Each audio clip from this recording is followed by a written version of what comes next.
ಈಗ ಅಭಿನಂದನಾ ನುಡಿಗಳನ್ನಾಡಬೇಕಾಗಿ ಸಹ ಪ್ರಾಧ್ಯಾಪಕರು ಸರ್ಕಾರಿ ಪ್ರಥಮ ದರ್ಜೆ ಕಾಲೇಜು ಮಂಗಳೂರು ಇಲ್ಲಿನ ಪ್ರಾಧ್ಯಾಪಕರಾದಂತಹ ಶ್ರೀ ಪುರುಷೋತ್ತಮ ಭಟ್ ನಿಡುವಜೆ ಇವರಲ್ಲಿ ವಿನಂತಿಸಿಕೊಳ್ಳುತ್ತಾ ಇದ್ದೇನೆ.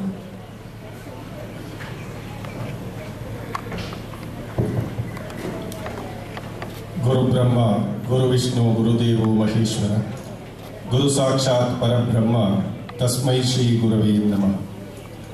ಹೊಳಲಿ ಶ್ರೀ ರಾಜರಾಜೇಶ್ವರಿ ಅಮ್ಮನವರ ಚರಣಾರವಿಂದಗಳಲ್ಲಿ ತಲೆಬಾಗಿ ನಮಿಸುತ್ತಾ, ನನಗೆ ಯಕ್ಷಗಾನ ಭಾಗವತಿಕೆಯನ್ನು ಕಲಿಸಿಕೊಟ್ಟಂತಹ ಮಾಂಬಾಡಿ ಗುರುಗಳ ಚರಣಗಳಿಗೆ ನಮಿಸುತ್ತಾ, ವೇದಿಕೆಯಲ್ಲಿ ಆಸೀನರಾಗಿರುವಂತಹ ಗಣ್ಯರೇ ಹಾಗೂ ಯಕ್ಷಗಾನ ಕಲಾಭಿಮಾನಿಗಳೇ, ಇಂದು ಒಂದು ವಿಶೇಷ ದಿನ. ಶ್ರೀ ಹರಿಲೀಲಾ ಪ್ರಶಸ್ತಿ, ಇದನ್ನು ಯಕ್ಷಗಾನದ ಹಿಮ್ಮೇಳ ಶಿಕ್ಷಣಕ್ಕೆ ಹೆಸರಾದಂತಹ ಮಾಂಬಾಡಿ ಸುಬ್ರಹ್ಮಣ್ಯ ಭಟ್ ಇವರಿಗೆ ಪ್ರದಾನ ಮಾಡುತ್ತಾ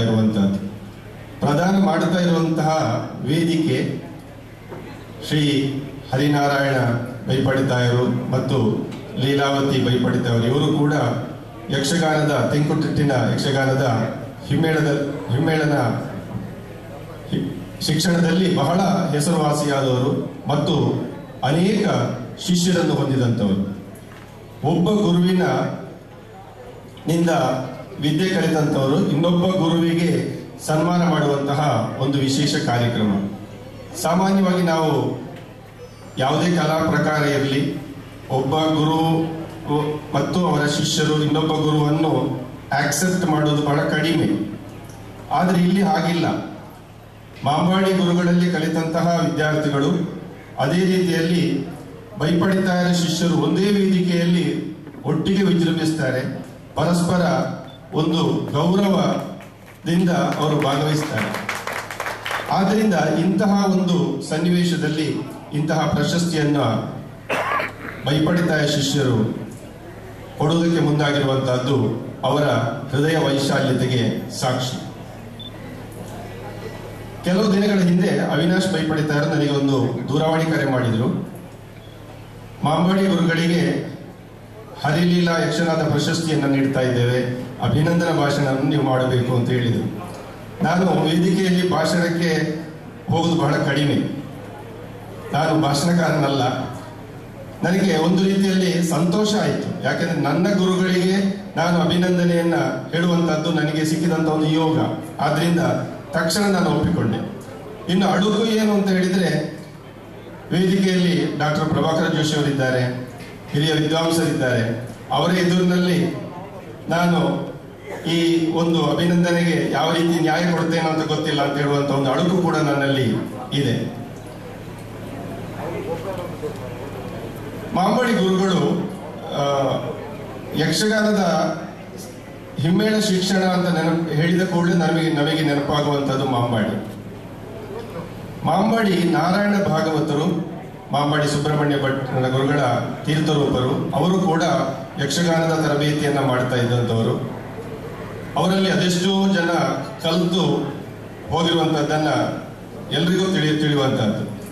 ಮಾಂಬಾಡಿ ಅಂದ್ರೆ ಬಾಯಾರು ಸಮೀಪದ ಒಂದು ಪ್ರದೇಶ, ವಿತರಣಕ ಬದಿಯ ಪ್ರದೇಶ.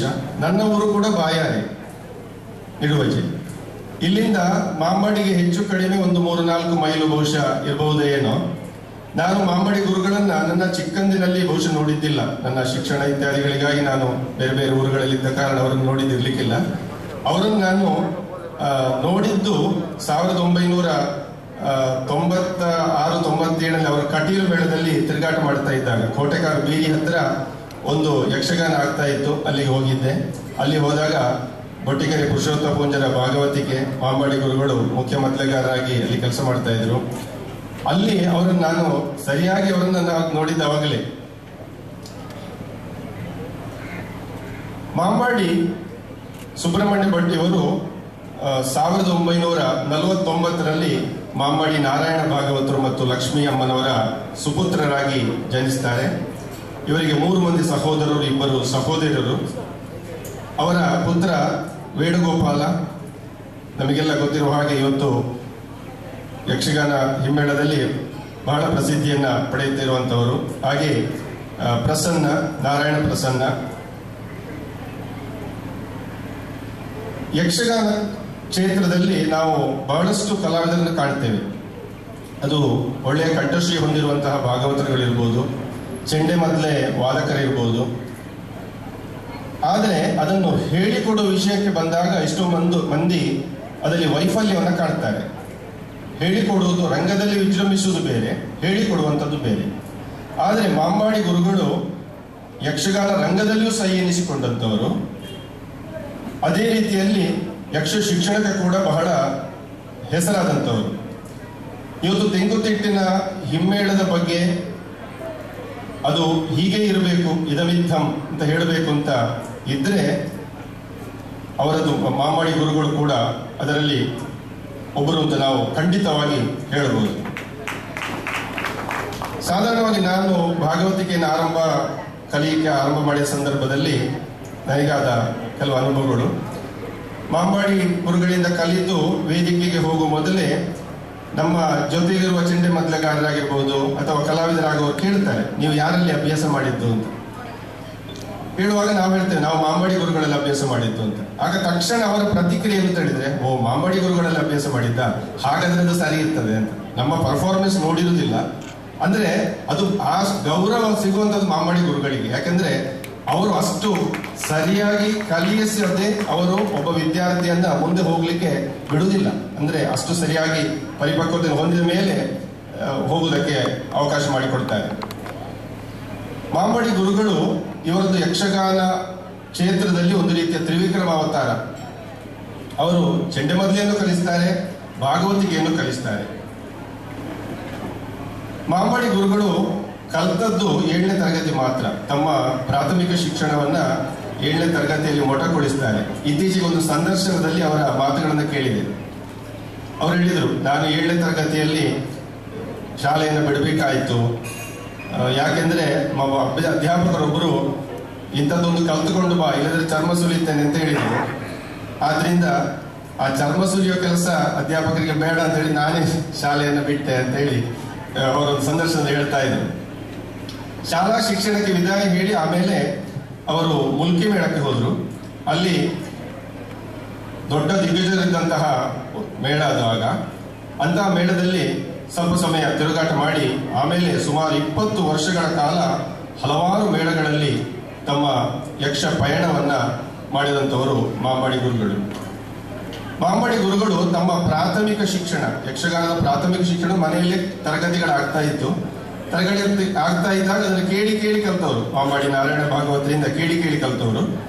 ಆಮೇಲೆ ಕುದುರೆಕೋಡ್ಲು ರಾಮ್ ಭಟ್ ಹಿರಿಯ, ಇರಾ ಗೋಪಾಲಕೃಷ್ಣರಾವ್, ನಿಡ್ಲೆ ನರಸಿಂಹ ಭಟ್ ಮುಂತಾದವರ ಕೈಯಿಂದ ಇನ್ನೂ ವಿಶೇಷವಾದಂತಹ ತರಗತಿಗಳನ್ನು ಪಡೆದುಕೊಂಡು ಯಕ್ಷಗಾನದಲ್ಲಿ ಸಿದ್ಧಿ ಪ್ರಸಿದ್ಧಿಯನ್ನ ಪಡೆದಂಥವರು. ಮಾಂಬಾಡಿಯವರು ತಮ್ಮ ತಿರುಗಾಟದ ಸಮಯದಲ್ಲಿ ಹಲವಾರು ಹಿರಿಯ ಭಾಗವತರುಗಳ ಜೊತೆಯಲ್ಲಿ ಒಡನಾಟವನ್ನು, ಸಂಸರ್ಗವನ್ನು ಹೊಂದಿದ್ದಾರೆ. ಅವರು ನವರಾತ್ರಿಯ ಸಂದರ್ಭದಲ್ಲಿ ಕಟೀಲಿಗೆ ಹೋದಾಗ ಅಲ್ಲಿ ಹಿರಿಯ ಬಲಿಪ ನಾರಾಯಣ ಭಾಗವತರು ಬರ್ತಿದ್ರಂತೆ. ಅವರ ಹಾಡಿಗೆ ಇವರು ಮೊದಲೇನ ನುಡಿಸ್ತಾ ಇದ್ರು. ಮಾಂಬಾಡಿ ಅವ್ರನ್ನ ಮಾಡಿ ಅಂತ ಅವರೇ ಹೇಳ್ತಾ ಇದ್ರು, ನನ್ನನ್ನು ಮಾಡಿ ಅಂತ ಕರೀತಾ ಇದ್ರು. ಹಾಗೆ ನನ್ನನ್ನು ಕೂರಿಸಿ ಹಿರಿಯ ನಾರಾಯಣ ಭಾಗವತರು ಪದ್ಯ ಹೇಳ್ತಾ ಇದ್ರು ಅಂತ.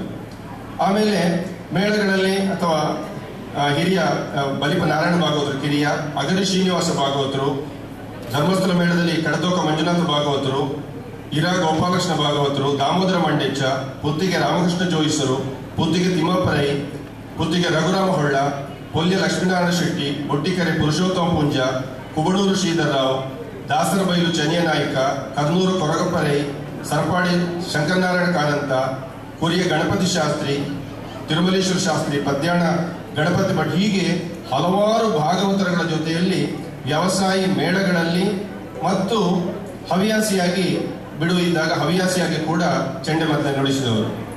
ಇದರಲ್ಲಿ ಯಾಕೆ ಹೇಳ್ತಾ ಇದ್ದೇನೆ ಅಂತ ಹೇಳಿದ್ರೆ, ಅವರ ತರಗತಿಯಲ್ಲಿ ಈ ಅನುಭವ ನನಗೆ ಸಿಗ್ತಾ ಇತ್ತು. ಅವರು ಗಜಮುಖದವಾಗಿ ಪದ್ಯವನ್ನ ಪಾಠ ಮಾಡುವಾಗ ಅವರ ಅಗರಿಯವರು ಈ ರೀತಿ ಪಾಠ ಮಾಡ್ತಾರೆ ಅಂತ ಹೇಳಿಕೊಡ್ತಾ ಇದ್ರು. ಬಲಿಪರ ಶೈಲಿ ಹೀಗೆ, ದಾಮೋದರ ಮಂಡೇಚರ ಶೈಲಿ ಹೀಗೆ, ಈ ರೀತಿಯಲ್ಲಿ ಒಂದೊಂದು ಶೈಲಿಯನ್ನ ಒಂದು ಬಹಳ ಚಂದವಾಗಿ ಒಂದು ರೀತಿಯ ಮಿಮಿಕ್ರಿ ಮಾಡಿದ ಹಾಗೆ ಮತ್ತೆ ಮಾಂಬಾಡಿ ಶೈಲಿಯೇ ಹೀಗೆ, ಹೇಳುವುದನ್ನು ನಿಖರವಾಗಿ ಹೇಳುವಂತಹ ಒಂದು ಸಾಮರ್ಥ್ಯ ಮಾಂಬಾಡಿ ಗುರುಗಳಿಗಿದೆ. ಇದಲ್ಲದೆ ಅವರು ಕೆಲವು ನುರಿತ ಹಿಮ್ಮೇಳ ಕಲಾವಿದರ ಜೊತೆಯಲ್ಲಿ ಕೂಡ ವ್ಯವಸಾಯ ಮಾಡಿದ್ದಾರೆ. ನೆಗ್ಲೆ ನರಸಿಂಹ ಭಟ್ರು, ಚಿಪ್ಪಾರು ಕೃಷ್ಣ ಬಲ್ಲಾಳರು, ಪುಂಡಿಕಾಯಿ ಕೃಷ್ಣ ಭಟ್ರು, ಅಡೂರು ಕೃಷ್ಣ ಮದ್ಲೆಗಾರರು, ಕಾಸರಗೋಡು ವೆಂಕಟರಮಣ, ಹೀಗೆ ಇವರೆಲ್ಲರ ಜೊತೆಗೆ ತಿರುಗಾಟದಿಂದ ತಮ್ಮ ಯಕ್ಷಗಾನದ ಚೆಂಡೆಮದ್ದಲೆ ನುಡಿಸುವಿಕೆಯನ್ನ ಅವರು ಪರಿಪೂರ್ಣತೆಯನ್ನ ಮಾಡಿಕೊಂಡಂತವರು. ಅವರ ರಂಗಸ್ಥಳದ ಕಸುಬು ಅಂತ ಹೇಳಿದ್ರೆ ಅದೊಂದು ಅನನ್ಯವಾಗಿರುವಂತಹದ್ದು. ಅವರ ಉರುಳಿಕೆ ನವಿರಾದ ಉರುಳಿಕೆ, ಬಹಳ ಕೇಳುವುದಕ್ಕೆ ಅಷ್ಟು ಮಾಧುರ್ಯವನ್ನು ಕೊಡುವಂತಹ ಉರುಳಿಕೆ, ಒಂದು ವಿನ್ಯಾಸಗಳು. ಮಾಂಬಾಡಿ ಪೆಟ್ಟು ಅಂತ ಹೇಳಿಯೇ ಕೆಲವು ಇದೆ, ಅದನ್ನ ಗೊತ್ತಿದ್ದವರಿಗೆ ಅದರ ವಿಷಯ ಗೊತ್ತಿರ್ತದೆ. ಆದ್ರಿಂದ ಮತ್ತೆ ರಂಗಸ್ಥಳದಲ್ಲಿ ಜೂನಿಯರ್ ಭಾಗವತರಿಗಳಿಗಾಗಲಿ ಯಾರಿಗೇ ಆಗಲಿ ಈ ಪದ್ಯವನ್ನು ಹೀಗೆ ಹೇಳಬೇಕು ಹೇಳುವಂತಹ ಒಂದು ಸಾಮರ್ಥ್ಯ ಇದ್ರೆ ಅದು ಮಾಂಬಾಡಿ ಭಾಗವತರು. 1997ರ ಅವಧಿಯಲ್ಲಿ ನಾನು ಮಾಂಬಾಡಿ ಗುರುಗಳ ಕೈಯಿಂದ ಭಾಗವತಿಕೆ ಕಲಿಯುವುದಕ್ಕೆ ನಾನು ಅವರ ಬಳಿಗೆ ಹೋಗಿದ್ದೆ. ಅದಕ್ಕಿಂತ ಮೊದಲು ಉಜಿರೆಯಲ್ಲಿ ಪದ್ಯಾಣ ಕೇಶವ ಭಟ್ ಅಂತ ಹೇಳಿ ಅವರಲ್ಲಿ ಭಾಗವತಿ ಕಲಿಬೇಕು ಅಂತ ಹೋದೆ. ನಾನು ಮತ್ತು ಇನ್ನೊಬ್ರು ವೆಟರ್ನರಿ ಡಾಕ್ಟರ್ ದಿನೇಶ್ ಶರಣಾಯ ಅಂತೇಳಿ ಅವರೊಂದು 2 ಕ್ಲಾಸ್ ಗಜಮುಖದವರೆಗೆ ಮಾಡಿದ್ರು. ಮತ್ತೆ ಆಮೇಲೆ ಆಗ್ಲಿಕ್ಕಿಲ್ಲ, ನಿನಗೆ ಸರಿಯಾಗಿ ಕಲಿಸ್ಬೇಕು ಅಂದ್ರೆ ಮಾಂಬಾಡಿ ಗುರುಗಳೇ ಆಗಬೇಕು, ನೀನು ಅಲ್ಲಿಗೆ ಕರ್ಕೊಂಡು ಹೋಗ್ತೇನೆ ಅಂತ ಹೇಳಿದ್ರು. ಆಮೇಲೆ ಮಾಂಬಾಡಿ ಗುರುಗಳು ಆ ವರ್ಷ ಕಟೀಲು ಮೇಳದ ಕೊನೆಯ ತಿರುಗಾಟ ಅವರದ್ದು, 97 ಅಂತ ಅನಿಸ್ತದೆ.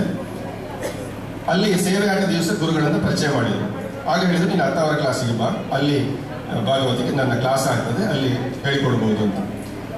ಇವತ್ತು ಮಾಂಬಾಡಿ ಗುರುಗಳು, ಆಗ ನಾನು ಅವರದ್ದೊಂದು ಡೈರಿ ನೋಡಿದ್ದೆ. ಅವರತ್ತೊಂದು ಎಲ್ಲ ಪಾಠಗಳ ವಿಷಯಗಳನ್ನೆಲ್ಲ ಸಿಲೆಬಸ್ ಅನ್ನ ಒಂದು ಬರೀತಾರೆ. ಭಾಗವತಿಗೆ ಇದು ಪೂರ್ವರಂಗದ್ದು ಮತ್ತೆ ಚೆಂಡೆಮದ್ದೆ ಸಾಹಿತ್ಯಗಳು ಇದನ್ನೆಲ್ಲ ಬರೀತಾರೆ. ಅವಾಗೊಂದು ಚಿಕ್ಕ ಡೈರಿ ಇತ್ತು, ನಾನು ಅದನ್ನೆಲ್ಲ ಕಾಪಿ ಮಾಡಿ ಇಟ್ಟುಕೊಂಡಿದ್ದೆ.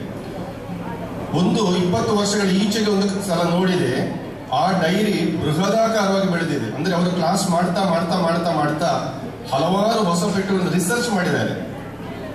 ಎಷ್ಟು ಒಂದು ತಾಳಕ್ಕೆ ಒಂದು 30-40 ರೀತಿಯ ಬಡಿತಗಳನ್ನು, ಉರುಳಿಕೆಗಳನ್ನು ಅಥವಾ ಸಾಹಿತ್ಯವನ್ನು ಅಥವಾ ಪೀಠಿಕೆ ಸಾಹಿತ್ಯಗಳನ್ನು ಇತ್ಯಾದಿಗಳನ್ನೆಲ್ಲ ಅಷ್ಟು ರಿಸರ್ಚ್ ಮಾಡಿದ್ದಾರೆ. ಅದಕ್ಕೆ ಒಂದು ಮಾತು ಹೇಳ್ತಾರೆ, the greatest beneficiary of a training programme is not the trainee but the trainer ಅಂತ. ಅಂದ್ರೆ ಅವರು ಟ್ರೈನಿಂಗ್ ಕೊಡ್ತಾ ಕೊಡ್ತಾ ಕೊಡ್ತಾ ಟ್ರೈನಿಂಗ್ ಪಡೆಯುವುದಕ್ಕಿಂತ ಹೆಚ್ಚು ಅವರೇ ಗಳಿಸಿದ್ರು. ಮೊನ್ನೆೊಂದ್ಸಲ ಹೇಳ್ತಾ ಇದ್ರು, ನಾನು ಶಿಕ್ಷಕ ವೃತ್ತಿಯನ್ನು ಇನ್ನು ಮುಂದಿನ ಜನ್ಮ ಅಂತ ಇದ್ರೆ ಆಗ ಕೂಡ ಶಿಕ್ಷಕ ವೃತ್ತಿಯನ್ನು ಮಾಡ್ತೇನೆ ಅಂತ. ಅಂದ್ರೆ ಅವರಿಗೆ ಆ ಶಿಕ್ಷಕ ವೃತ್ತಿಯಲ್ಲಿ ಸಿಕ್ಕಿದಂತ ಒಂದು ಪ್ರಸಿದ್ಧಿ ಮತ್ತು ಅವರು ಕಲಿಯುವುದಕ್ಕೆ ಸಾಧ್ಯವಾದಂತಹದ್ದು ಇದೆಲ್ಲ ಬಹುಶಃ ಅವರನ್ನ ಆ ಶಿಕ್ಷಕ ವೃತ್ತಿ ಅವರಿಗೆ ಕೊಟ್ಟಿದೆ ಅಂತ ನಾನು ಭಾವಿಸ್ತೇನೆ. ಅವರು ತಿರುಗಾಟದ ಅವಧಿಯಲ್ಲಿ ಅವರ ಜೊತೆಯಲ್ಲಿ ಹಲವಾರು ಹಿರಿಯ ವೇಷಧಾರಿಗಳಿದ್ರು. ಕೊರಿಯ ವಿಠಲ ಶಾಸ್ತ್ರಿಗಳು, ಕದ್ರಿ ವಿಷ್ಣು, ದೊಡ್ಡ ಸಾವುಕರು, ಮೊಳಿಯಾಲ ಭೀಮಭಟ್, ಅಳಿಕೆ ರಾಮಯ್ಯ ರೈ, ಹೊಸೈತ್ಲು ಮಾಲಿಂಗ ಭಟ್, ಪೆರುವಡಿ ನಾರಾಯಣ ಹಾಸ್ಯಗಾರರು, ಪಾತಾಳ ವೆಂಕಟರಮಣ ಭಟ್, ಹೀಗೆ. ಇದರಲ್ಲಿ ಯಾಕೆ ಹೇಳ್ತಾ ಇದೆ ಅಂತ ಹೇಳಿದ್ರೆ, ಅವರು ತಮ್ಮ ಕ್ಲಾಸ್ಗಳಲ್ಲಿ ಅವರು ಆ ಕಲಾವಿದರು ಅಭಿನಯಿಸಿ ಕೊಡ್ತಾ ಇದ್ದ ಕೆಲವು ವಿಷಯವನ್ನು ನಮಗೆ ಹೇಳ್ತಾ ಇದ್ರು. ದಕ್ಷಾದುರದ ಒಂದು ದಿವಸ ತಾನು ಕುಳಿದೆಪ್ಪ ಸಭೆಗೆ ಹೇಳುವಂತ ಪದ್ಯಕ್ಕೆ ಕೊರಿಯ ವಿಠಲ ಶಾಸ್ತ್ರಿಗಳು ಹೀಗೆ ಒಂದು ದಿವಸ ಹೇಳುವಾಗ ಅಭಿನಯ ಮಾಡ್ತಾ ಇದ್ರು. ಅದಕ್ಕೆ ಅಗರಿಯವರು ಈ ರೀತಿ ಪದ್ಯ ಹೇಳ್ತಾ ಇದ್ರು ಅಂತ. ಅಂದ್ರೆ ಆ ಒಂದು ರಂಗಸ್ಥಳದ ಅನುಭವ ಏನಿದೆ ಅದನ್ನು ಅವರು ತರಗತಿಯಲ್ಲಿ ಶಿಷ್ಯರಿಗೆ ಕೊಡುವುದನ್ನು ನಾವು ನೋಡಬಹುದು. ಅವರ ಒಂದು ಸುದೀರ್ಘ ತಿರುಗಾಟ ಅಂದ್ರೆ 9 ವರ್ಷ ಧರ್ಮಸ್ಥಳ ಮೇಳದಲ್ಲಿ. ಧರ್ಮಸ್ಥಳ ಮೇಳ ಅವಾಗ ಬಹಳ ಉಚ್ಛ್ರಾಯ ಸ್ಥಿತಿಯಲ್ಲಿದ್ದಂಥ ಕಾಲ. ಹಡತೋಕ ಮಂಜುನಾಥ ಭಾಗವತರು, ನೆಡ್ಲೆ ನರಸಿಂಹ ಭಟ್ರು, ಚಿಪ್ಪಾರು ಕೃಷ್ಣ ಬಲ್ಲಾಳರು, ಸೂರಿಕೊಮೇರಿ ಗೋವಿಂದ ಭಟ್ರು, ಕುಂಬಳಿ ಸುಂದರರಾವ್, ಮತ್ತೆ ಪುತ್ತೂರು ನಾರಾಯಣ ಹೆಗಡೆ, ಎಂಪೆಕಟ್ಟೆ ರಾಮಯ್ಯ ರೈ, ಪಗಳಕುಂಜ ಕೃಷ್ಣ ನಾಯ್ಕ, ಚಂದ್ರಗಿರಿ ಅಂಬು, ಹೀಗೆ ದೊಡ್ಡ ಗಜಮೇಳ. ಅಂತಹ ಗಜಮೇಳದಲ್ಲಿ ಹಿಮ್ಮೇಳ ವಾದಕರಾಗಿ 9 ವರ್ಷಗಳ ಪಡೆದಂತ ಅನುಭವ. ಇವತ್ತು ಕೂಡ ಅವರ ಕ್ಲಾಸಲ್ಲಿ ಕಡತಕ್ಕದವರು ಕೆಲವು ಹೇಳುವ ಪದ್ಯಗಳನ್ನು ಕ್ಲಾಸಲ್ಲಿ ವಿದ್ಯಾರ್ಥಿ ಪಾಠ ಮಾಡಿ ಹೀಗೆ ಹೇಳ್ತಿದ್ರು. ಅವರು ಹೇಳುವುದನ್ನ ಆ ಶೈಲಿಯನ್ನು ಪಾಠ ಮಾಡಿ ತೋರಿಸ್ತಾರೆ. ನೂತನವಿದು ನಮ್ಮ ಹಿರಿಯ ಭಾವಯ್ಯ, ಇದನ್ನ ಅಟಾಣದಲ್ಲಿ ಕಡತಕ್ಕದವರು ಹೀಗೆ ಹೇಳ್ತಾ ಇದ್ರು, ಹೀಗೆಲ್ಲ. ಮತ್ತೆ ಮಾಂಬಾಡಿಯವರ ತರಗತಿ ಈ ಬಗ್ಗೆ ಹೇಳುದಿದ್ರೆ, ಮಾಂಬಾಡಿ ನಾರಾಯಣ ಭಾಗವತರು ಕೂಡ ಯಕ್ಷಗಾನ ಹಿಮ್ಮೇಳ ಶಿಕ್ಷಣಕ್ಕೆ ಹೆಸರಾದಂಥವರು. ಅವರ ಅನುಗ್ರಹದಿಂದ ಮಾಂಬಾಡಿ ಗುರುಗಳು ಮೊದಲು 1968ರಲ್ಲಿ ಕೀರ್ತಿಶೇಷ ಕಿರಿಕಾಡು ಮಾಸ್ಟರ್ ವಿಷ್ಣು ಭಟ್ಟರ್ ಅವರ ಪ್ರೋತ್ಸಾಹದೊಂದಿಗೆ ಬನಾರಿಯಲ್ಲಿ ಗೋಪಾಲಕೃಷ್ಣ ಯಕ್ಷಗಾನ ಕಲಾ ಸಂಘ ದೇಲಂಪಾಡಿ ಇಲ್ಲಿ ಯಕ್ಷಗಾನ ತರಬೇತಿಯನ್ನು ಪ್ರಾರಂಭ ಮಾಡ್ತಾರೆ.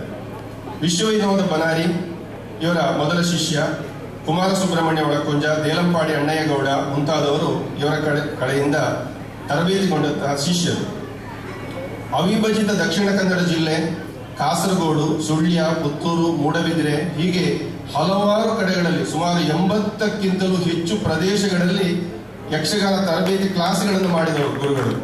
ಅಷ್ಟು ನಿರಂತರ ತಮ್ಮ ಮೇಳದ ವ್ಯವಸಾಯವನ್ನು ಬಿಟ್ಟ ಮೇಲೆ ಅವರು ಅಷ್ಟು ನಿರಂತರವಾಗಿ ಬೆಳಿಗ್ಗೆ ಒಂದು ಕಡೆ ಇದ್ರೆ ಮಧ್ಯಾಹ್ನ ಇನ್ನೊಂದು ಕಡೆ ಅಥವಾ ಇವತ್ತು ಹೀಗೆ ತರಬೇತಿಯಲ್ಲಿ ಇದ್ದಂತಹ ಗುರುಗಳು ಮಾಂಬಾಡಿ ಗುರುಗಳು. ಮತ್ತೆ ಮಾಂಬಾಡಿ ಗುರುಗಳು ಹೇಳಿಕೊಡುವ ಕ್ರಮ ಬಹಳ ವಿಶೇಷ. ಅವರು ಶಿಷ್ಯರನ್ನು ಹತ್ತಿರ ಕೂರಿಸಿ ಅವರು ಬಹಳ ಪ್ರೀತಿಯಿಂದ ನವಿರಾಗಿ ಹಾಸ್ಯ ಪ್ರಜ್ಞೆಯೊಂದಿಗೆ, ಎಷ್ಟೋ ವಿಷಯಗಳನ್ನು ಹೇಳುವಾಗ ಹಾಸ್ಯ ಪ್ರಜ್ಞೆಯೊಂದಿಗೆ ಅವರು ಹೇಳಿಕೊಡುವಂತಹ ಶೈಲಿ ಅದು ನಮಗೆ ಬೇರೆಲ್ಲೂ ಸಿಗಲಿಕ್ಕಿಲ್ಲ. ಒಂದು ಮಾತು ಹೇಳ್ತಾರೆ, ಸುಲಿದ ಬಾಳೆಯ ಹಣ್ಣಿನಂದದಿ ಕಳೆದ ಸಿಗುರಿನ ಕಬ್ಬಿನಂದದಿ ಅಂತ. ಬಾಳೆಹಣ್ಣು ಸುಲಿದ ಹಾಗೆ ಏನು ಗೊತ್ತಿಲ್ಲದವರಿಗೂ ಕೂಡ ಯಕ್ಷಗಾನ ಕಲಿಯುವ ಅಂತ ಹೇಳುವಂತಹ ಆಸಕ್ತಿ ಹುಟ್ಟಿಸುವಂತಹ ಕ್ಲಾಸ್ ಅವರದ್ದು. ಒಂದು ಉದಾಹರಣೆ ಹೇಳೋದಿದ್ರೆ, ಒಂದು ಗಜಮುಖದ ಬಗ್ಗೆ ಪಾಠ ಮಾಡೋದಕ್ಕೆ ಮೊದಲ ಪಾಠ ಅದು. ಬರುವಂತ ಒಬ್ಬ ವಿದ್ಯಾರ್ಥಿಗೆ ಏನು ಗೊತ್ತಿರುವುದಿಲ್ಲ ಅಂತ ಇದ್ರೆ ಅವನಿಗೆ ಹೇಳೋದು ಫಸ್ಟ್ ಅವನಿಗೆ ಏನು ಗೊತ್ತುಂಟು, 1 2 3 4 5 ಗೊತ್ತುಂಟಾ? ಗೊತ್ತಿದೆ. ಹಾಗಾದ್ರೆ 1 2 3 4 5 1 ತಾಂ ತತ್ತ 1 ತಾಂ ತತ್ತ 2 ತಾಂ ತತ್ತ 3 ಅಂತ ಹೇಳುವುದು. ಆಮೇಲೆ ಅದನ್ನೇ ತಕೀಟ ತಕ ಧಿಮಿ ತಕೀಟ ತಕ ಧಿಮಿ ಅಂತ ಹೇಳಿ ಹಾಗೆ ಹೇಳುವುದು. ಆಮೇಲೆ ಅದಕ್ಕೆ ಗಜಮುಖದವಾಗಿ ಗಣಪಗೆಯನ್ನ ಸೇರಿಸಿ ಹೇಳಿಕೊಡುದು. ಸೊ ಇದು ಒಂದು ಅವರ ಬಹಳ ವಿಶಿಷ್ಟವಾದಂತಹ ಒಂದು ಕ್ಲಾಸ್ ಮಾಡುವಂಥದ್ದು. ಯಾರಿಗೆ ಕೂಡ ಅವರ ಕ್ಲಾಸ್ ಅರ್ಥ ಆಗ್ತದೆ. ಮತ್ತೆ ಆದಿತಾಳ ಪಾಠ ಮಾಡೋದು ನನಗೆ ಇನ್ನೂ ನೆನಪಿದೆ. ನಮಗೆ ಮೊದಲೇ ಕ್ಲಾಸ್ ಮಾಡಿದ್ದಾರೆ ಅವರು. ದಾದಿ ತತ್ತಂ ಕತ್ತತ್ತಾಂ ತಾಂ ತರಿಗಿಡ ತತ್ತಂ ತರಿಗಿಡ ದೀತದ್ದ, ನನಗೆ ನೆನಪಿಲ್ಲ ಈಗ. ಅದನ್ನು ಹಾಗೆ ಪಾಠ ಮಾಡಿದ್ರೆ ಯಾರು ವಿದ್ಯಾರ್ಥಿಗಳಿಗೆ ಗೊತ್ತಾಗೋದಿಲ್ಲ. ಅದಕ್ಕೆ ಅವ್ರು ಏನ್ ಹೇಳ್ತಾ ಇದ್ರು ಅಂದ್ರೆ, ನನ್ನ ಅಣ್ಣ ಪುಟ್ಟಣ್ಣ ದೊಡ್ಡಣ್ಣ ಸಣ್ಣಣ್ಣ ತಾಳ ಹಾಕಿ ಹೇಳಿಕೊಡುದು. ಆಗ ಆ ತಾಳದೊಂದಿಗೆ ಈ ಸಾಹಿತ್ಯ ನನ್ನ ಅಣ್ಣ ಪುಟ್ಟಣ್ಣ ದೊಡ್ಡಣ್ಣ ಸಣ್ಣಣ್ಣ ಹೇಳಿದಾಗ ಯಾರಿಗಾದ್ರೂ ಕೂಡ ಗೊತ್ತಾಗ್ತದೆ. ಈ ಮೊದಲೇ ಪೆಟ್ಟುಗಳೇ ಬೇಡ, ಆಮೇಲೆ ಮೊದಲೇ ಪೆಟ್ಟುಗಳನ್ನು ಸೇರಿಸಿ ಅವರು ಹೇಳಿಕೊಡುವಂತ ಕ್ರಮ. ಮತ್ತೆ ಪದ್ಯದಿಂದ ಪದ್ಯಕ್ಕೆ ಲಯ ವಿಸ್ತಾರ. ಅವರು ಜೂನಿಯರ್ ಪಾಠ ಮಾಡುವಾಗಲೇ ಕೆಲವು ಸೀನಿಯರ್ ಪಾಠವನ್ನು ಹೇಳಿಕೊಡ್ತಾರೆ. ಉದಾಹರಣೆಗೆ, ಗಜಮುಖ ನಾನಿನ್ನ ಪಾದವ ನೆನವೆ ಅಂತ ಪದ್ಯ ಹೇಳಿಕೊಡುವಾಗ ಅದು ಏಕಾರದಿಂದಲೇ ನಿಲ್ಲಿಸಬೇಕು. ಈಗೆಲ್ಲ ಏನಾಗಿದೆ ಅಂತ ಹೇಳಿದ್ರೆ ಅಕಾರ ಇಕಾರ ಎಲ್ಲ ಬದಲಾಗಿದೆ, ಸಾಕಷ್ಟು ಬದಲಾಗಿದೆ. ಆದ್ರೆ ಅವರ ಪ್ರಾಥಮಿಕ ಪಾಠದಲ್ಲಿ ಅದೇ ಸಿಗುವುದು. ಪಾದವ ನೆನವೆ ಎಂದರೆ ಏಕಾರದಲ್ಲಿ ಅದಕ್ಕೆ ಇಂತಿಷ್ಟೇ ಲೆಕ್ಕಾಚಾರ ಇದೆ ಅಂತ. ಅದೇ ರೀತಿಯಲ್ಲಿ ಬಲುದೋಷವಂತೇನ ನಿಮ್ಮಯ್ಯ ನುಡಿಗೆ ದೇವೇಂದ್ರ ನೋಟಗಳ ಪದ್ಯ, ಅದನ್ನು ಅಲ್ಲೇ ಹೇಳ್ತಾರೆ ನೋಡಿ, ಮುಂದೆ ಕಲೀಲಿಗೆ ಇದೆಲ್ಲ ಉಂಟು, ಈ ಪದ್ಯಗಳೆಲ್ಲ ಉಂಟು ಅಂತ ಹೇಳಿ. ಭೈರವಿರಾಗ ಅಂತ ಹೇಳಿ ಆದೋ ದೇವಿ ಗರ್ಭಜನನಂ ಪದ್ಯ ಹೇಳುವಾಗ, ಭೈರವಿರಾಗ ಅಂತ ಹೇಳಿಕೊಡುವಾಗ ಮುಂದೆ ವನದ ಫಲಗಳ ಕೊಯ್ದು ಲಕ್ಷ್ಮಣ ಹೀಗೆ ಪದ್ಯಗಳಿದೆ, ಅದನ್ನು ಹಾಡಿ ತೋರಿಸ್ತಾ ಇದ್ರು. ಅಂದ್ರೆ ಜೂನಿಯರ್ ಪಾಠ ಮತ್ತು ಸೀನಿಯರ್ ಪಾಠ ಈ ರೀತಿ ಇದೆ ಅಂತ ಹೇಳುದು, ಆ ದಾರಿಯನ್ನು ಅವರು ಅಲ್ಲೇ ತೋರಿಸ್ತಾ ಇದ್ರು. ಅಂತಹ ಪಾಠ ಅವರದಾಗಿತ್ತು. ಮತ್ತೆ ಒಂದು ಜೊತೆ ಮಾಡುದು, ಚೆಂಡೆ ಮದ್ಲೆಯನ್ನ ಅವರು ಜೊತೆ ಮಾಡಿ ಕಲಿಸುವುದು. ಅಂದ್ರೆ ಭಾಗವತಿಗೆ ಮಾತ್ರ ಕಲಿಸುದು, ಚೆಂಡೆ ಮದ್ಲೆ ಮಾತ್ರ ಕಲಿಸುವುದು ಅಂತ ಇದ್ರೆ ರಂಗಸ್ಥಳಕ್ಕೆ ಹೋದಾಗ ಇನ್ನೊಬ್ಬರ ಜೊತೆಯಲ್ಲಿ ಅವರಿಗೆ ಹೊಂದಾಣಿಕೆ ಆಗೋದಿಲ್ಲ. ಅದಕ್ಕೆ ಅವ್ರು ಏನ್ ಮಾಡ್ತಾರೆ, ಗಜಮುಖದವಾಗಿ ಕಲಿಸುವಾಗ ಚೆಂಡೆ ಬಾರಿಸುವವನೊಂದು ಕಡೆ ನಿಲ್ಲಿಸ್ತಾರೆ, ಮದ್ಲೆ ಬಾರಿಸುವವರು ಭಾಗವತಿಗೆ ಹೇಳುವರು, ಒಟ್ಟಿಗೆ ಜೊತೆ ಮಾಡಿ ಹೇಳುವುದು. ನಾನು 97ರ ಇಸವಿಯಲ್ಲಿ ಅವರ ಮನೆಗೆ ಕೆಲವು ಸಲ ಕ್ಲಾಸಿಗೆ ಹೋಗ್ತಾ ಇದ್ದೆ. ಅವಾಗ ನೆಕರಮೂಲೆ ಗಣೇಶ್ ಭಟ್ರು, ಪಟ್ಲ ಸತೀಶ್ ಶೆಟ್ರು, ಮತ್ತೆ ಒಗೆನಾಡು ಪ್ರಶಾಂತ್ ಇವರೆಲ್ಲ ಬರ್ತಾ ಇದ್ರು. ಪಟ್ಲ ಸತೀಶ್ ಶೆಟ್ರು ಮೇಳಕ್ಕೆ ಹೋಗುವ ವರ್ಷ ನಾನು ಇವರ ಕ್ಲಾಸಿಗೆ ಹೋಗ್ತಾ ಇದ್ದೆ. ಹೋಗಿದ್ರು, ಈ ಹುಡುಗರಲ್ಲಿ ಈ ಸಲ ಮೇಳಕ್ಕೆ ಹೋಗ್ತಾ ಇದ್ದಾರೆ ಅಂತ ಹೇಳಿ ಎಲ್ಲ ಪರಿಚಯ ಮಾಡಿದ್ರು ನನಗೆ. ಅಂದ್ರೆ ಜೊತೆ ಮಾಡಿ ಆ ದಿವಸ ಇಡೀ ಪೂರ್ವರಂಗ ಹಾಡಿಸಿದ್ದಾರೆ ಅವರ ಮನೆಗೆ, ನಾನು ಕೇಳಿದ್ದೇನೆ. ಅಂತ ಒಂದು ಜೊತೆ ಮಾಡಿ ಕಲಿಸುವಂತಹ ಒಂದು ವೈಶಿಷ್ಟ್ಯತೆ ಮಾಂಬಾಡಿ ಗುರುಗಳದ್ದು. ಇನ್ನು ಮಾಂಬಾಡಿ ಗುರುಗಳ ಶಿಷ್ಯರ ಸಂಬಂಧ ಬಹಳ ಗಾಢವಾದದ್ದು. ಮಾಂಬಾಡಿ ಗುರುಗಳ ಶಿಷ್ಯರು ಅವರ ಮೇಲೆ ಇಂಥ ಅಭಿಮಾನ ಇಟ್ಟಿದ್ದಾರೆ ಮತ್ತು ಅವರಿಗೆ ಶಿಷ್ಯರ ಮೇಲೆ ಇರುವಂತಹ ಪ್ರೀತಿ ಏನು ಹೇಳುವುದಕ್ಕೆ 2010ರಲ್ಲಿ ಒಂದು ಮಾಂಬಾಡಿ ಗುರುಗಳಿಗೆ ಅಭಿನಂದನೆ ನಡೀತದೆ ಮಂಗಳೂರಿನ ಟೌನ್ ಹಾಲ್ ನಲ್ಲಿ. ಡಾಕ್ಟರ್ ಪ್ರಭಾಕರ್ ಜೋಶಿ ಅವರು ಕೂಡ ಆ ವೇದಿಕೆಯಲ್ಲಿ ಇದ್ರು. ಕುಂಬಳೆ ಸುಂದರರಾವ್ ಅವರು ಅಧ್ಯಕ್ಷತೆಯನ್ನು ವಹಿಸಿಕೊಂಡಿದ್ರು ಅಂತ ನನಗೆ ನೆನಪು. ಆಗ ಜೋಶಿ ಅವರೊಂದು ಮಾತು ಹೇಳಿದ್ರು, ಇದು ಒಂದು ದಿಕ್ಸೂಚಿ. ಯಾರು ಯಕ್ಷಗಾನ ಹಿಮ್ಮೇಳವನ್ನ ಬೇರೆ ಬೇರೆ ಗುರುಗಳಿಂದ ಕಲಿತಾ ಇದ್ದಾರೋ ಅಂತಹ ಶಿಷ್ಯರು ಸೇರಿ ತಮ್ಮ ಗುರುಗಳಿಗೆ ಮಾಡಬೇಕಾದ ಒಂದು ಅಭಿನಂದನೆಗೆ ಇದೊಂದು ಮಾರ್ಗಸೂಚಿ ಅಂತ. ಆಮೇಲೆ ಎಷ್ಟೋ ಕಾರ್ಯಕ್ರಮಗಳಾಗಿರೋದನ್ನು ನಾವು ನೋಡ್ತೇವೆ. 2018ರಲ್ಲಿ ಮಾಂಬಾಡಿ ಶಿಷ್ಯರ ಒಂದು ಸಮಾವೇಶ ನಡೀತದೆ. ಎಲ್ಲ ಶಿಷ್ಯರು ಸೇರಿ, ಸಾವಿರಾರು ಶಿಷ್ಯರು, ಅವರಿಗೆ 3000ಕ್ಕಿಂತಲೂ ಹೆಚ್ಚು ಶಿಷ್ಯರಿದ್ದಾರಂತೆ, ಇದ್ದಾರೆ. ಅಷ್ಟು ಜನ ತರಬೇತಿ ಪಡೆಯುತ್ತೆ. ಕಲಾವಿದರ ಬಂದವರೆಲ್ಲರೂ ಕೂಡ ಕಲಾವಿದರಾಗುವುದಿಲ್ಲ, ಕ್ಲಾಸಿಗೆ ಬಂದವರೆಲ್ಲರೂ ಕೂಡ ಕಲಾವಿದರಾಗುವುದಿಲ್ಲ. ಆದರೆ ಎಷ್ಟೋ ಮಂದಿ ಇವತ್ತು ರಂಗದಲ್ಲಿ ಬೆರೆಯುತ್ತಾ ಇರುವುದನ್ನು ನಾವು ಕಾಣಬಹುದು. ಅವರ ಕ್ಲಾಸ್ ಮುಗಿದ ನಂತರ ಅವರ ಶಿಷ್ಯರು ಎಷ್ಟೋ ಸಂದರ್ಭದಲ್ಲಿ ದೂರ ದೂರ ಊರಿನಿಂದ ಮನೆಗೆ ಕರ್ಕೊಂಡು ಹೋಗಿ ಬಿಡುವಂತದ್ದಿದೆ. ಅವರಿಗೆ ಸನ್ಮಾನ ಕಾರ್ಯಕ್ರಮಗಳಿದ್ದಾಗ ಅವರ ಶಿಷ್ಯರು ಅವರನ್ನು ಕರ್ಕೊಂಡು ಹೋಗುವಂತದ್ದಿದೆ. ಅಂದ್ರೆ ಅವರಿಗೆ ಶಿಷ್ಯರ ಮೇಲೆ ಇರುವಂತಹ ಪ್ರೀತಿ ಮತ್ತು ಶಿಷ್ಯರಿಗೆ ಅವರ ಮೇಲೆ ಇರುವಂತಹ ಪ್ರೀತಿ ಇದು ನಿದರ್ಶನವಾಗಿ ತೋರಿಸ್ತದೆ. ಅವರು ಮನೆ ಕಟ್ತಾ ಇದ್ದಾಗ ಒಬ್ಬರು LIC ಒಬ್ಬರು ಅಧಿಕಾರಿ ಇದ್ರು, ದಿನೇಶ್ ಅಂತೇಳಿ. ಇವರು ಬೆಂಗಾವಲನಾಗಿದ್ರು. ಅವರಿಗೆ ಗುರುಗಳು ಹೇಳ್ತಾ ಇದ್ರು, ಅವರ ಕಾರಲ್ಲಿ ಕೂಡ ಮನೆಗೆ ಬೇಕಾ ಸಿಮೆಂಟ್ ತಗೊಂಡು ಹೋಗ್ತಾ ಇದ್ದವಂತ. ಅಂದ್ರೆ ಅವರಿಗಿರುವಂತಹ ಒಂದು ಗುರು ಭಕ್ತಿ ಮತ್ತು ಗುರುವಿನ ಮೇಲೆ ಇರುವಂತಹ ಪ್ರೀತಿ. ಗುರುಗಳು ತುಂಬಾ ಸ್ವಾಭಿಮಾನಿಗಳು. ಯಾವತ್ತೂ ಕೂಡ ಯಾರ ಮುಂದೆ ಕೂಡ ದೇಹಿ ಅಂತ ಹೇಳಿದವರಲ್ಲ. ಯಾವುದೇ ಪ್ರಶಸ್ತಿಗಾಗಲಿ ಅಥವಾ ಹಣಕ್ಕಾಗಿ.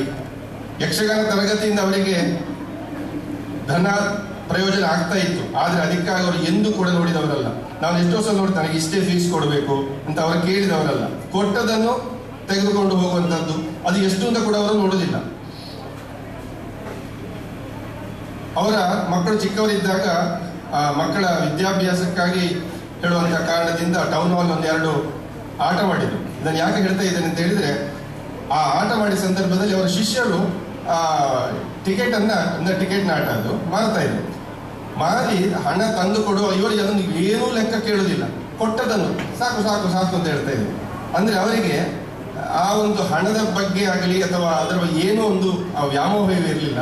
ನನ್ನ ಶಿಷ್ಯರು ಅವರು ಸರಿಯಾಗಿ ಅದರ ಲೆಕ್ಕವನ್ನು ಇಟ್ಕೊಳ್ತಾರೆ ಅಂತ ಹೇಳಿ. ಮಾಂಬಾಡಿ ಗುರುಗಳ ಮನೆಯಲ್ಲಿ ಕ್ಲಾಸ್ ಆಗ್ತದೆ. ಅವರ ಮನೆಗೆ ಹೋದಾಗ ಅವರ ಆತಿಥ್ಯವೇ ಬೇರೆ. ಲಕ್ಷ್ಮೀ ಅಮ್ಮನವರು ನಮಗೆ ಚಹಾ, ಕಾಫಿ, ಊಟ ಇತ್ಯಾದಿಗಳನ್ನೆಲ್ಲ ಅವರ ಮನೆಯಲ್ಲಿ ಎಷ್ಟೋ ಸಲ ನಾವು ಮಾಡಿದ್ದೇವೆ. ಮಧ್ಯಾಹ್ನ ಆದರೆ ಊಟ ಮಾಡದೆ ಅವರು ಬಿಡುವುದೇ ಇಲ್ಲ. ಚಹಾ, ಕಾಫಿ, ತಿಂಡಿ ಇತ್ಯಾದಿಗಳನ್ನು ಕೊಡದೆ ಹೊರಡುವ ಹಾಗೆ ಇಲ್ಲ. ಕ್ಲಾಸಿನ ಜೊತೆಯಲ್ಲಿ ಈ ರೀತಿ ಆತಿಥ್ಯವನ್ನು ಕೂಡ ಮಾಡಿರುವಂಥ ಅಷ್ಟು ಪ್ರೀತಿ ಶಿಷ್ಯರ ಮೇಲೆ. ಇವತ್ತು ಮಾಂಬಾಡಿ ಗುರುಗಳ ಶಿಷ್ಯರು ಅನೇಕ ಮೇಳಗಳಲ್ಲಿ ವೃತ್ತಿಪರರಾಗಿ ಕೆಲಸ ಮಾಡ್ತಾ ಇದ್ದಾರೆ. ಹವ್ಯಾಸಿಯಾಗಿ ಕಲಾ ಸೇವೆ ಮಾಡ್ತಾ ಇದ್ದಾರೆ. ಕೆಲವು ಹೆಸರನ್ನು ಹೇಳುವುದಾದರೆ, ಧರ್ಮಸ್ಥಳ ಮೇಳದ ಪ್ರಧಾನ ಭಾಗವತರಾಗಿ ಸಿರಿಬಾಗಿಲು ರಾಮಕೃಷ್ಣಮಯ್ಯ ಇದ್ದಾರೆ. ಪಾವಂಜ ಮೇಳದ ಪ್ರಧಾನ ಭಾಗವತರಾಗಿ ಪಟ್ಲ ಸತೀಶ್ ಶೆಟ್ಟಿಯವರು, ಪದ್ಯಾಣ ಗೋವಿಂದ ಭಟ್, ಹೊಸಮೂಲೆ ಗಣೇಶ್ ಭಟ್, GK ನಾವಡ ಬಾಯಾರು, ಅಂಡಾಲ ದೇವಿಪ್ರಸಾದ್ ಶೆಟ್ಟಿ, ಬೋಂದಿರ ಸತೀಶ್ ಶೆಟ್ಟಿ, ದೇವಿಪ್ರಸಾದ್ ಶೆಟ್ಟಿ ತಲಪಾಡಿ, ರತ್ತಡಕ ಗೋಪಾಲಕೃಷ್ಣಮಯ್ಯ, ದಿವಾಕರ ಆಚಾರ್ಯ ಪೊಡಲಿ, ಹರಿಪ್ರಸಾದ್ ಕಾರಂತ ಸರಪಾಡಿ, ಪ್ರಫುಲ್ಲ ಚಂದ್ರ ನೆಲ್ಲಿಯಾಡಿ, ಪ್ರದೀಪ್ ಗಟ್ಟಿ ಕಂಬಳಪದವು, ದಯಾನಂದ ಕೋಡಿಗಲ್, ಹೀಗೆ ಹೆಸರು ಹೇಳ್ತಾ ಹೋದ್ರೆ ಅದು ಎಷ್ಟೋ ಹೆಸರು ಇದೆ. ಎಲ್ಲರೂ ಕೂಡ ವ್ಯವಸಾಯಿ ಮೇಳಗಳಲ್ಲಿ ಬಹಳ ವಿಜೃಂಭಿಸುತ್ತಿರುವಂತಹ ಕಲಾವಿದರು. ಇವರಲ್ಲಿ ಹಲವಾರು ವೇಷಧಾರಿಗಳು ಕೂಡ ಮೊದಲು ಭಾಗವತಿಗೆ ಅಭ್ಯಾಸ ಮಾಡಿದ್ದಾರೆ. ಸುಬ್ರಾಯ ಹೊಳ್ಳರು, ಕಾಸರಗೋಡು ಸುಬ್ರಾಯ ಹೊಳ್ಳರು ಭಾಗವತಿಗೆ ಮಾಡುವುದನ್ನು ನಾನು ನೋಡಿದ್ದೇನೆ. ಮತ್ತೆ ಹರಿನಾರಾಯಣ ಭಟ್ಟೆಡ ನೀರು ಬಣ್ಣದ ವೇಷಧಾರಿ, ಅವರು ಕೂಡ ಭಾಗವತಿಗೆ ಮಾಡುವುದನ್ನು ನಾನು ನೋಡಿದ್ದೇನೆ. ವೇಷಧಾರಿಗಳು ಕೂಡ ಇದ್ದಾರೆ. ಹಿಮ್ಮೇಳ ವಾದನದಲ್ಲಿ ನೆಕ್ಕರಮೂಲೆ ಗಣೇಶ್ ಭಟ್, ಕುದುರೆಕೋಡು ರಾಮಮೂರ್ತಿ, ಪ್ರಶಾಂತ್ ಶೆಟ್ಟಿ ಹೊಗೆನಾಡು, ಸುಧಾಸ್ ಆಚಾರ್ಯ ಕಾವೂರು, ಶ್ರೀಧರ ವಿಟ್ಲ, ಜಯರಾಮ ಆಚಾರ್ಯ ಚೇಡಿಯಾರು, ರಾಜೇಶ್ ಆಚಾರ್ಯ ಕಟೀಲು, ಸುಮಿತ್ ಕಿನ್ನೆಕಂಬಳ, ಹೀಗೆ ಹವ್ಯಾಸಿ ಕಲಾವಿದರ ಕೂಡ ಹಲವಾರು ಜನ ಹೆಸರು ಗಳಿಸಿದ್ದಾರೆ. ತಲ್ಪರಾಜ ವೆಂಕಟರಮಣ ಭಟ್, ಸುಬ್ರಾಯ ಸಂಪಾಜೆ, ಧೀರಜ್ ರೈ ಅವರು ವ್ಯವಸಾಯಿಯಾಗಿದ್ದಾರೆ. ನಿರೋಜಿ ಶಂಕರ ಭಟ್, ಕೋಳಿಯೂರು ಭಾಸ್ಕರ, ರಾಮ್ ಪ್ರಸಾದ್ ವದ್ವ, ಒಡ್ಡೂರು ಸುಬ್ರಹ್ಮಣ್ಯ ಭಟ್, ಕಾವೇಶಿ ಅಜಯರು, SN ಭಟ್ ಬಾಯರ್, ಹೀಗೆ ಹಲವಾರು ಇಲ್ಲೇ ಇದ್ದಾರೆ. ಹೀಗೆ ಹಲವಾರು ಹೆಸರುಗಳು ತುಂಬಾ ಜನ ಬಿಟ್ಟು ಹೋಗಿದೆ. ಹೀಗೆ ಹಲವಾರು ಶಿಷ್ಯರನ್ನ ಪಡೆದಂತಹ ಗುರುಗಳು ಮಾಂಬಾಡಿ ಸುಬ್ರಹ್ಮಣ್ಯ ಭಟ್ಟಿಯವರು. ಅವರ ಶಿಷ್ಯರು ಇನ್ನು ಕ್ಲಾಸ್ ಕೂಡ ಮಾಡ್ತಾರೆ ಕೆಲವರು. ಇದರಲ್ಲಿ ಸುಬ್ರಹ್ಮಣ್ಯ ಒಳಕುಂಜ, ಕೃಷ್ಣರಾಜ್ ಭಟ್ ನಂದಳಿಕೆ, ಕುದುರೆಕೋಡು ರಾಮಮೂರ್ತಿ, ನೆಕ್ಕರಮೂಲೆ ಗಣೇಶ್ ಭಟ್, ಪ್ರಶಾಂತ್ ಶೆಟ್ಟಿ ಹೊಗೆನಾಡು, ಇವರೆಲ್ಲ ತರಗತಿಯನ್ನು ಕೂಡ ಮಾಡ್ತಾ ಇದ್ದಾರೆ. ತಾವು ಕ್ಲಾಸ್ ಮಾಡುವುದನ್ನು ನಮ್ಮ ವಿದ್ಯಾರ್ಥಿಗಳು ಕೂಡ ಕ್ಲಾಸ್ ಮಾಡುವುದನ್ನ ಪ್ರೋತ್ಸಾಹಿಸುವಂಥವ್ರು. ಗುರುಗಳಿಗೆ ಹಲವಾರು ಪ್ರಶಸ್ತಿಗಳು ಬಂದಿವೆ. ಇವರು ಯಾವುದೇ ಸಂದರ್ಭದಲ್ಲಿ ಪ್ರಶಸ್ತಿಯ ಹಿಂದೆ ಹೋದವರಲ್ಲ. ಪ್ರಶಸ್ತಿಯ ಲಾಬಿಗೆ ಅವರು ಇರುವವರೇ ಅಲ್ಲ. ತನ್ನಷ್ಟಕ್ಕೆ ಬಂದದ್ದನ್ನು ಅವರು ಸ್ವೀಕರಿಸಿದ್ದಾರೆ ಹೊರತು ಜೀವನ ಪೂರ್ತಿ ಅವರು ಯಕ್ಷ ಕಲಾ ಸೇವೆ ಅಂದರೆ ಯಕ್ಷ ಶಿಕ್ಷಣ ಸೇವೆಯಲ್ಲಿ ತೊಡಗಿಸಿಕೊಂಡವರು. ಕೆಲವು ಪ್ರಶಸ್ತಿಗಳನ್ನು ಹೇಳುವುದಾದರೆ ಕೊಕ್ಕಿಲ ಪ್ರಶಸ್ತಿ, ಅಖಿಲ ಭಾರತ ಸಾಹಿತ್ಯ ಸಮ್ಮೇಳನ ಸಿರಿ ಪ್ರಶಸ್ತಿ, ಕರ್ನಾಟಕ ಯಕ್ಷಗಾನ ಅಕಾಡೆಮಿ ಗೌರವ ಪ್ರಶಸ್ತಿ, ಪಟ್ಲ ಪ್ರಶಸ್ತಿ, ಕಲಾರಂಗ ಪ್ರಶಸ್ತಿ, ಕೀರಿಕಾಡು ಜನ್ಮ ಶತೋತ್ಸವ ಪುರಸ್ಕಾರ, ವಿಟ್ಲ ಜೋಶಿ ಪ್ರತಿಷ್ಠಾನ ಪ್ರಶಸ್ತಿ, ಶೃಂಗೇರಿ ಮಠ ಆಸ್ಥಾನ ವಿದ್ವಾಂಸ ಪ್ರಶಸ್ತಿ, ಕರ್ನಾಟಕ ಸಾಹಿತ್ಯ ಸಮ್ಮೇಳನ ಉಡುಪಿ ಸನ್ಮಾನ, ಸಂಪಾಜಿ ಯಕ್ಷೋತ್ಸವ ಸನ್ಮಾನ, ಪದ್ಯಾಣ ಪ್ರಶಸ್ತಿ, ಸದಾನಂದ ಅಸ್ರಣ ಪ್ರಶಸ್ತಿ, ಪುರಿಯ ವಿಠಲಶಾಸ್ತ್ರಿ ಪ್ರಶಸ್ತಿ, ಪಾತಾಳ ಪ್ರಶಸ್ತಿ, ಹೀಗೆ ಹಲವಾರು ಪ್ರಶಸ್ತಿಗಳನ್ನು ಪಡೆದಂಥವರು ಮಾಂಬಾಡಿ ಸುಬ್ರಹ್ಮಣ್ಯ ಭಟ್ಟಿಯವರು. ಇಂದು ಶ್ರೀಹರಿಲೀಲಾ ಪ್ರಶಸ್ತಿಗೆ ಭಾಜನರಾಗಿ ನಮ್ಮ ಮುಂದೆ ನಮ್ಮ ಗುರುಗಳಾದ ಮಾಂಬಾಡಿ ಸುಬ್ರಹ್ಮಣ್ಯ ಭಟ್ ಅವರಿಗೆ ಮತ್ತು ಅಭಿನಂದನೆಗಳನ್ನು ಹೇಳುವಂತಹ ಒಂದು ಯೋಗ ನನ್ನ ಪಾಲಿಗೆ ಬಂದದ್ದು ನನಗೆ ಬಹಳಷ್ಟು ಸಂತೋಷವನ್ನು ನೀಡಿದೆ. ಮಾಂಬಾಡಿ ಗುರುಗಳು ಇನ್ನಷ್ಟು ಕಾಲ ಯಕ್ಷಗಾನದಲ್ಲಿ ಯಕ್ಷ ಶಿಕ್ಷಣವನ್ನು ತಮ್ಮ ವಿದ್ಯಾರ್ಥಿಗಳಿಗೆ ನೀಡಿ ಯಕ್ಷಗಾನದ ಹಿಮ್ಮೇಳದ ಕಂಪನ್ನು ಹರಡುವಂತಾಗಲಿ, ಅವರ ವಿಶ್ರಾಂತ ಜೀವನ ನೆಮ್ಮದಿಯಿಂದ ಕೂಡಿರಲಿ, ಸುಖ ಸಂತೋಷದಿಂದ ಕೂಡಿರಲಿ ಅಂತೇಳಿ ದೇವರಲ್ಲಿ ಪ್ರಾರ್ಥಿಸ್ತಾ ಅಭಿನಂದನೆಗಳನ್ನು ಹೇಳ್ತಾ ಈ ಅವಕಾಶವನ್ನು ನನಗೆ ಮಾಡಿಕೊಟ್ಟಂತಹ ಶ್ರೀಹರಿಲೀಲಾ ಯಕ್ಷನಾದ ಈ ಸಮಾರಂಭದ ಆಯೋಜಕರಿಗೆ ವಂದಿಸುತ್ತಾ ವಿರಮಿಸ್ತೇನೆ. ಯಕ್ಷಗಾನ ಗೆಲ್ಲಿ.